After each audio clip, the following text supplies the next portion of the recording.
Hello and welcome to Chad and Cherry's Surf Music Review. I'm Chad Shivers. I'm Cherry. And we're joined by a very special guest today, Richard Hawes, everyone. Hello. So, Richard plays in the Mystery Men. Yep. El Capitan and The Reluctant Sadists. Yep. Which have a brand new record out. Yep, which just is out. Fabulous. Last couple of weeks, thank you. We're going to be reviewing that very, very soon. And of course, this year you've taken over the reins at StompFest. So you're like head honcho now. I don't know if you want to call it that, but yeah, I've been doing a lot of the coordinating, trying to get things together, working with the vendors, working with the city. We've got a new venue for the fest this year. Yep. We're going to be at the Avondale Estates Town Green, Yes. which is a really fantastic, Yes. nice open green space in front of a really great stage. A lot of space. There's some seating, shade that people can get to. That's very important. And it's going to be visible from the main street that goes through the middle of Avondale Estates. So we're really looking forward to it. I think That's we're going to have a awesome. great turnout. Yeah, perfect. Well, we're glad to have you. And what are we doing today? We are reviewing an LP by one of the bands we're going to have performing at StompFest this year. And the pre-party. And the pre-party, Kinky Waikiki.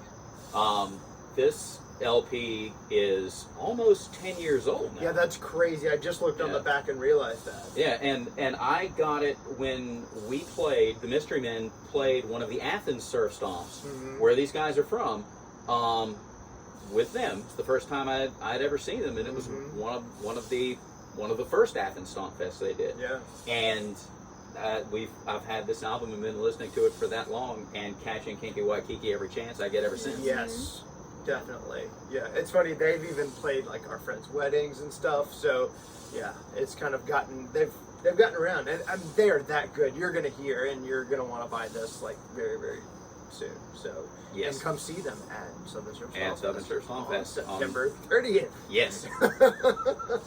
And the pre-party the night before Trader Vic's, Yep. which is a great setting to see Kinky Waikiki, believe me. The perfect setting. Yeah, so I think we're ready to get kicking off here, right? Sure. All right, so the first track is Ella's Hawaiian Lullaby. We're just dropping the needle, side one, track one. Here we go.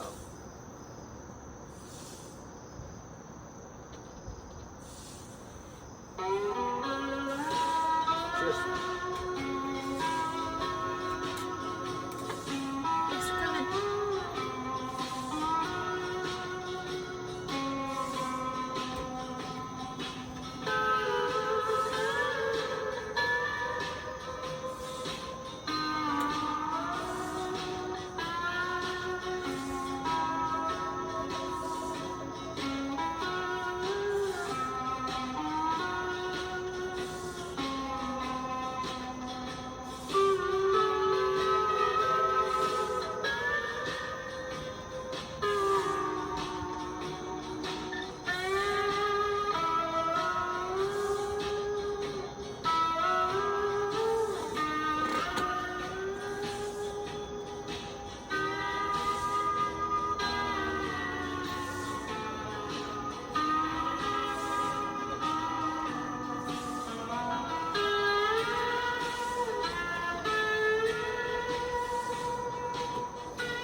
man, I can listen to that all day. It's just pretty. It is. And yeah, that the hallmark of all exotica, which is what I generically refer to all of this Right. type of music as, is this very pretty, lot of space for notes to blossom sound. It's very clean and very sweet sounding. Yeah. And, you know, a lot of bands rely on the studio. These guys do not. They are this good. They sound live. every bit this good Yeah. live. So, this was probably done live, if we're being honest. you know. It may very well. It wouldn't surprise me. Yeah. And I was actually shocked. I didn't realize. So, they recorded this And AJ also did the artwork. Oh, really? Yeah, so AJ is the steel player, and I imagine that he played all the guitars. Probably and played the ukulele. strings. Yeah, the ukulele and the electric guitar that's on here. Right. And it's all super tasteful. Yeah, it's and incredible. exceptionally well executed. Yes, and one thing I love about this track in particular is in the background, like here, there's like where I would play a major chord, there's like a minor chord going, and so it adds this extra little level where it's of sadness, but with that sweetness on top of the steel. It just, again, execution. That's going to be the word of the day is how well these guys execute this. And I don't know that I've ever heard poorly executed Exotica. Maybe it's out there and I just haven't had the misfortune of running across it. But anybody who does this, especially somebody like AJ, who isn't just playing a lap steel. People think of steel guitar and they think of a 6-string steel. It's a board with a pickup attached to it and 6 strings tuned to some non-guitar tuning. Mm-hmm. He's playing a pedal steel. Well, it depends on. I've seen him play both. Oh, if he can play both, I'm sure he can play anything.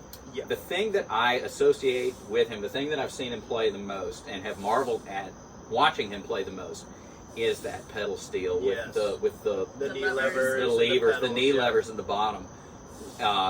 It's a whole nother level of having to coordinate your hands and other limbs to make an instrument work. I had a pedal steel for a very short while, and I could not do anything on the thing. I mean, it was difficult. Oh yeah, no. There's a level of mastery that is, I think, unique to what we're hearing here. Definitely. Cherry, any thoughts? No, when I've seen these guys play a couple of times now. The first time I saw them was actually at our friend Matt and Erica's wedding at Finster Gardens up in Somerville, Georgia. Awesome. Talk about a great wedding band. Yeah, yes. And awesome Lindsay, who's actually been on the show, she wanted to get them as well, but they were busy or something and couldn't. Probably playing another wedding. Yeah, I don't know. But they ended up getting Kenosha Kid or something like that. So, yeah, very, very cool. Really setting an ambiance, and then these guys being so talented, they can throw in an upbeat song too throughout their set. Yeah. So. Yeah, we'll hear one of those on the second side for our third song. Yeah. That's cool. And there are a couple of really surfy sounding tunes on this LP, and it's one of those things. So Exotica and surf are adjacent to one another, right? There are always surf bands at tiki bars and tiki events alongside Exotica bands. Of course, surf bands are a lot more common and easy to get than real Exotica bands. Right. But we've had in addition to these guys, we've had the Manicuras this past year, who are another great Exotica band. And it's surf adjacent. So everybody that likes surf music, I don't think I've ever met anybody that is into surf that doesn't also like Exotica. Right. They go hand in hand. They do very much. Well, because they're both transportive as well. Oh, yeah. So it takes you away to like an instant vacation, a brain break, somewhere else that your daily grind. So. Yeah, and they can make it evocative in whatever way they want to, which these guys are really good at. Yes, definitely. All right, you guys want to hit our next track? Let's do it. All right, so next one is Pineapple Promenade. Promenade?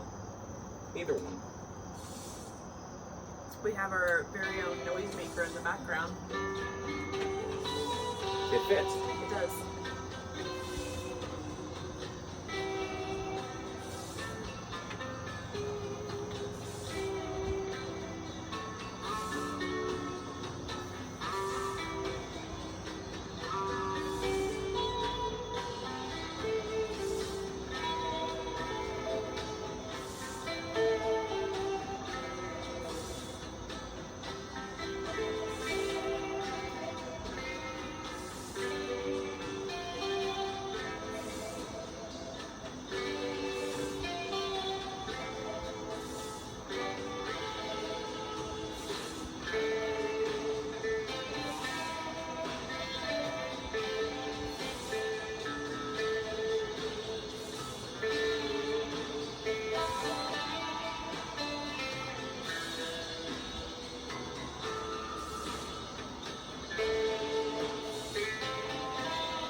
just get lost in it.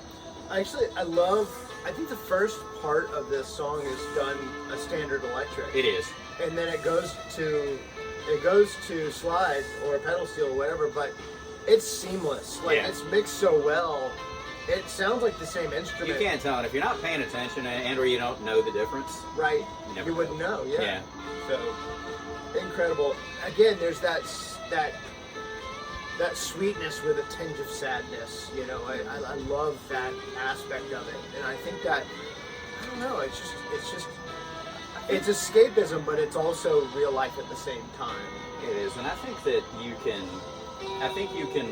emote with the steel in a way that you can't exactly replicate with, even if you have a slide and a guitar set for slide. I don't think it's quite the same. You get a kind of a cry. I can't think of a better word, but I was going to say the same thing. There is a cry. You can really draw. You can draw that note out, and there's such a subtle capability with what you can do with the pitch, with not just what it can do with the levers, but what you can do with a bend and with the bar. Yeah. It's just you never get tired of listening to it. Yeah. And again, seeing these guys. Yeah, no, I've seen them. In addition to the Athens StompFest, and then Trader Vic's, SOS Tiki Bar, I've also seen them at. Trader Vic's, I've seen them a couple of times. They played our buddy Jamie's birthday one year. That's right. At Trader Vic's in a private room. That was super cool. That was like 7 years ago. That was some years ago, yeah. But still after this LP came out. Yep. Yeah, and they're working on another one, but they've been working on every great one. Exotica band has been working on the next one for 10 plus years. Except Tiki Yaki, which pumps them out. Oh yeah, I don't know. They're special. Yeah. But everybody else we're working on it. Yeah. Or it's in the can, and yeah, and 3 years later it's still in the can. Yeah. I'm not rushing. Yeah. Whatever the process is, it obviously works. Yeah. Hopefully it's sooner rather than later, y'all. So sorry, I'm slurring my words. We're drinking zombies here, so. And drinking the trivia, the 34 zombie recipe that is on the back of the sleeve. Yeah. And there are a number of different variations on the zombie. And this is one that I don't think I've seen anywhere except on this sleeve. Right. So it's a little different. It's very sweet. It's very sweet. Very cinnamon forward. Yeah. There's no, I don't think we have any falernum. Nope. There's no falernum. Nope. There's no pomegranate syrup. Nope. And I don't think there's any grapefruit. Nope. Nope. So kind of a stripped down zombie, but yeah, there's 4 ingredients. Yeah. I mean, it's 2 rums, the cinnamon syrup. Yeah, 2 rums, cinnamon syrup, and lime, and that's lime, it. yeah. So and I like the simplicity of it. If I would actually drink this regularly, as an easy make, but I would cut back that cinnamon syrup. Yeah. Cut back the cinnamon syrup a little bit because it's so over sweet. I'm one of those people that I'll go out of my way to make some overly complicated drinks with too many ingredients, even though it's like cooking a lot of times. More is not always more. Right. And a lot of them they kind of start to run together and lose a little bit of character. Yeah. And you not every drink with a whole lot of ingredients is a great drink, but I think the original Don the Beachcomber Zombie is probably the greatest drink with the most ingredients. Maybe. I would disagree. Oh, yeah? I can't drink an original zombie. Oh, I can suck down some original zombies. I'm dude. sure you can. I remember a zombie that I had up in New York because I saw it again later that night. Yeah. Yeah, you got to be careful. Yeah. A lot of restaurants follow the tradition. Don's established 2 per customer, and there was a reason for that. Yeah. Definitely. But the one I think that both of us like is that Aku Aku zombie. The Aku Aku zombie, which I read. The story goes that Don was doing the menu for another restaurant and streamlined the proportions to make it simpler. So it's 3/4 of an ounce of everything. Right. And That's it just smart. and it just works. It's all the same stuff. Everything that you need is there, but it's just everything's 3/4 of an ounce. And it's I think it's both our favorite. We've decided our favorite zombie formulation. Yep. I think I hadn't tried it, and Richard was like, "You got to try this Aku Aku version of the zombie," because we have with Bob, the Surf King Surfwear, which is a dear friend, and a sponsor of StompFest, a patron of StompFest. He's been with us the whole time. Yes, so we love Bob dearly, and I would love to get him on the show, man, but I don't know. We went out to California. Anyway, so Bob's a great dude, and Richard and I have a text message thread with Bob where we talk about rum and stuff like that. That's pretty much what we talked about on that text message thread. So yeah, Richard had told me like, you got to try this Aku Aku zombie, and then as soon as I did, I was like, oh, this is the zombie I've been looking for. Because all the other ones are too strong, and they're too dry, they're too strong, or there's something that I just don't love about them. They vary quite a bit, and it's one of those instances where I don't have a problem calling them all zombies, since a lot of them came from down the beach company. Totally. I think. Sorry, I'm drawing a blank now. There are 4 or 5 different zombie recipes in Beach Bum Berries. I don't know if it's Sippin' Safari or Grog Log, one of the two, where he went and did all of that. He went and did all that research and interviewed all the old bartenders to try to find out just exactly what went in those recipes, and he had them all in there. Right. And I've tried them all. Yep, same. And the Aku Aku is the best, which I think was made for a hotel. Sure. Like in the 60s, right? Yeah. 64, 63, something like that. The story is in the book. Yeah. Now we're shilling for Beach Bum Berry. You can go and buy his book. We've talked plenty on the show about Beach Bum Berry and the Total Tiki app. All right, so let's get into our last track, because we've gone down a zombie hole. We went down the zombie rabbit hole. All right, so our last one, we're gonna get into something a little more surfy here. So we are just flipping the record and doing Surfin Sullivan.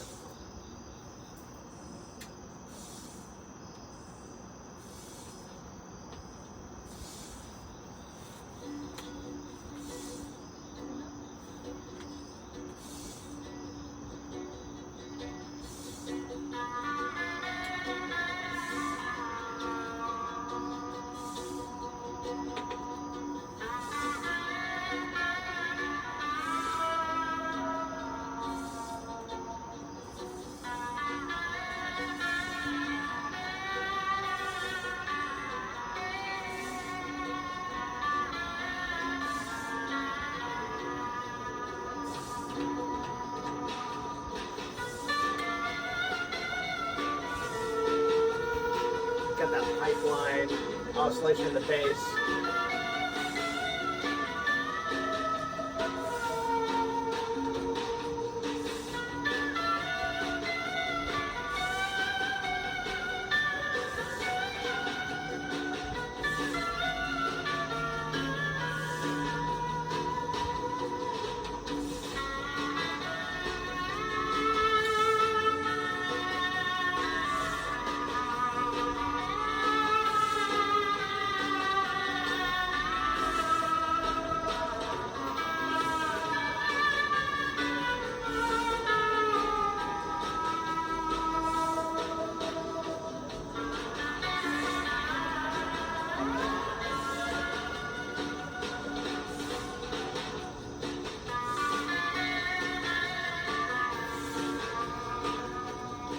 You were talking about the Manicures earlier, and they've kind of coined this term Surf Exotica. Yeah. I think this track is kind of the... Definitely Surf Exotica. Surf Exotica. Yeah. And I think it's also the only, most of the percussion is the brushes. Yeah. This has got the 2+1. Oh, yeah. And I think that's, the as close together as these two genres of music are surf and exotica. And they got a common fan base. Their origins are different, and exotica's not rock and roll. Right. And you can make it more rock and roll, of course, right. But it's not rock and roll music, right. Where surf music is. In most of its incarnations, rock and roll music and the drums are what tell you that. And little taste of that here with their Surfin Sullivan. Also notice this little reverb crash at the end. Well, I didn't even. Little reverb crash at the end, and I think the liberal use of reverb is a hallmark of most exotica. They're not necessarily as not utilizing it in the same way, but part of where that that blossoming of the notes comes from is that liberal use of reverb. Yeah. Well, and I think AJ is pretty true to steel guitar because there's a little bit of reverb and then delay. So, like, even on this next track, it sounds more European because it has that kind of. And there's a specific, you can hear, and echo and reverb are cousin effects, and they're both really old. Right. But when you can hear that, repeat back, when it doesn't just sound like you're listening to it inside of a cave. Right. And there's a distinct repeat. That's a lot of times I have to pay attention. Yeah. To really know exactly what I'm hearing or what mix of both I'm hearing. Right. Yeah. Cherry, thoughts? No. Sounds good. Actually, I want to say, like, I did notice the surf beat, the 2+1. I was like, oh yeah, that's definitely like that driving surf sound. So I don't think I've actually ever picked up on it before, just in casual listening, but like this immersive listening, I'm like, okay, got it, yeah. There was also the glissando, the dig in the bass at the beginning, which was really interesting. You don't hear that quite as much. You hear it sometimes, but that was interesting. Plus the pipeline oscillation in the bass again. So the bass one really made that. The bass and drums really made that. Surfy. Really made it made that surfy feel, and obviously they did it on purpose. The name of the song is Surfin Sullivan, right? And Pipeline's such an iconic song and such a I don't want to say a staple. It's a staple. It is a staple, but it's also it's a standard, but it is. One of the archetype, if not the archetype surf songs. It's my favorite. It's my favorite surf song. And so everything. Yeah, my absolute favorite surf song. Well, you didn't know that? I did not know that. So, but because of that, and because of course everybody knows that when they hear it. Except for me. Everything about. I was gonna say Everything about it has become a surf music trope. Yeah. The glissando, the bass. It's all become the trope, and it's. The blueprint from. That's true. If you're gonna ape a surf song, then that's true. That's where you go. That's gonna be our maybe the one song that we play other than Miserlou in our band, the Pulp Fictions. Right. Where we just play Miserlou over and over again. Yeah. Break it up a little Wipeout. A little bit of Wipeout. Maybe some Wipeout. Maybe some Pipeline. Close with Pipeline. That's. And then you come back and do Miserlou again. Miserlou, yes, of course. For the encore. Because that's what you do. Yeah. Well, guys, this has been fun, and again, I love this record so much. I don't even know where you can pick up this record. Is it on the? Do they have a band? You probably. I'm not positive actually because I got it in person and haven't had to worry about it. But I bet they have Bandcamp. They're on Spotify. That's true. I'm sure they have a Facebook page. Yes, they definitely do. So I would reach out directly to the band there, or one of those places. We'll put a link in the description where we can find it. I hope there's a Bandcamp so you can go ahead and order. If not, you can pick it up at their show on September 29th and September 30th, first at Trader Vic's, the next day at Avondale Town Green. Hopefully they'll have some. That's true, yeah. I'm sure they will. I'm sure they will. They'll have to press some more real quick. Real quick. We're ticking on down to like days now. Yeah. So. Yeah, I don't know if that's even possible. So Richard, where can our viewers get tickets for StompFest? This is the beautiful thing about StompFest. You don't need tickets. Why is that, Richard? Because it's free. Say what? Free to the public. You can just walk up. Just walk up. They don't even check ID. So, are you insane? We've got 9 amazing bands. So the pre-party night before, how much does that cost? However much it costs you to park underneath the Hilton. Okay, so about like $10-15. Or across the street. Or across the street. Or an Uber. Or an Uber there. But that is also free. What? Yeah, free. Now, so you're telling me that I can go see a weekend of amazing surf music for $0. You can. Unbelievable, folks. Come You and heard it support here. these poor, starving musicians for $0 and put that money that you would normally spend on a ticket into the tip jar, and it'll go directly to the band. Or you can buy a raffle ticket. We got some great raffles this year too. Raffles. What do we got? Yeah, so we've got swag from Otitis. We've got swag from Double Crown Records. We got swag from Missing Fink. And I've decided that we want to carry on the tradition of having a guitar to raffle. Eastwood Guitars is with us again.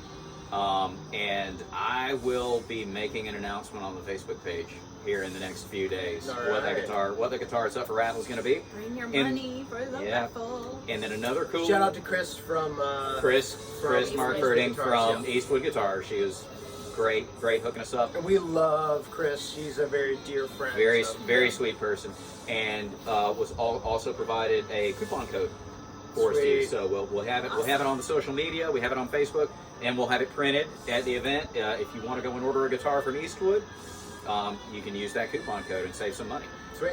The other thing we got for raffle, Belinsky Pedals from Florida, boutique pedal maker, has given us his brand new, just released reverb pedal. There are a lot of reverb pedals out there, and we have all spent a big chunk of our lives beating them to death on the internet. It's a gag to show up at any surf music thread, forum, or in person and ask about a reverb pedal. That's true. But few neat things about this one. It is a larger platform pedal. It's got an actual pan in it, which is a rare feature. So it's not a pedal. Richard, what's a pan? A pan is a literal metal pan that's inside an amplifier reverb unit. It's got springs running through it. And the springs are mounted to either end and vibrate, and as the signal passes through those springs, it makes that gorgeous sound that we're also obsessed with. Mm-hmm. But that pedal is also going to be on display. You will be releasing a demo of that pedal here for us. Correct. Pretty soon. So keep a lookout for that. StompFest is it's a Facebook page. Is just I think it's Southern Surf Stomp. September 30th this year. We're gonna be full of a lot of the same vendors we've always had, plus a few new ones, new and returning bands, and a great big new green space to enjoy it all. That's right. Heck yeah. Cherry, what's the email that they can send messages to Richard? SouthernSurfStompFest@gmail.com. And gmail.com. And if you like this video, please give us a thumbs up and hit that subscribe button and the notification bell so you know when we release new videos. And I think that's probably going to do it for us tonight because we're running a little long here. Thanks for hanging in there with us, guys. We appreciate it. And wherever you are in the world, we hope you're happy, healthy, and safe. And until next time, I think we're all empty, but cheers. Cheers.